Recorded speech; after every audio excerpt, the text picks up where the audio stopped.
Find the product. Again, we have the word product, which means we're multiplying.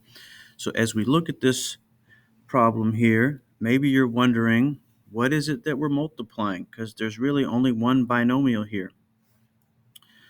But what we do have on top of the binomial is squared. Okay, so how are we going to go about this?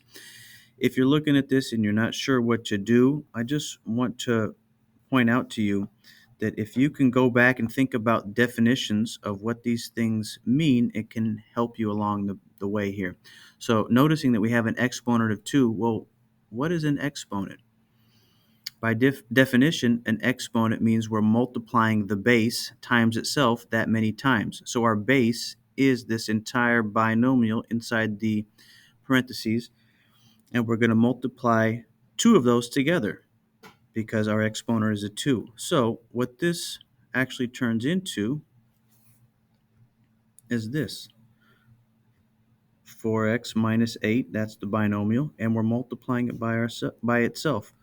So let's put another one right there. And now we can see here that we do have 2 binomials. Even though they're identical, we've got 2 of them next to each other, and they're being multiplied, so we can go ahead and distribute. So let's go ahead and do that. 4x, distribute that to the other 4x.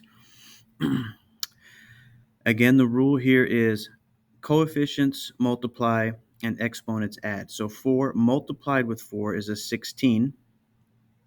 And then we have a variable of x on both of those. When you don't see an exponent, it's an invisible 1. So the exponent on both of those is a 1. We're going to add them together. 1 plus 1 is a 2. So on top of the x, we're going to have an exponent of 2. All right, now let's distribute the 4x over here and multiply it by negative 8. 4 times negative 8 is negative 32. There's an x in our front term, but not in this one, so that's just going to stay as an x to the power 1. Now we'll go here to the negative 8 and distribute that times 4x. Negative 8 times 4 is negative 32. And again, we're just going to have an x to the power 1. So guess what? We get the same term again. And I'm going to line it up underneath because it's the same term twice. It's definitely like terms. Those are going to combine. And guess what? When you have a binomial squared, these 2 inner terms, they're always going to be identical. And that's because these 2 binomials are identical. All right, let's go ahead, do the last one. Negative 8 times negative 8. Negative times negative makes a positive. 8 times 8 is 64. Let's go ahead and combine like terms to get our final answer. There's no like term for this one to combine with, no like term for this one to combine with. Those are just going to drop straight down. These 2 middle terms are like terms.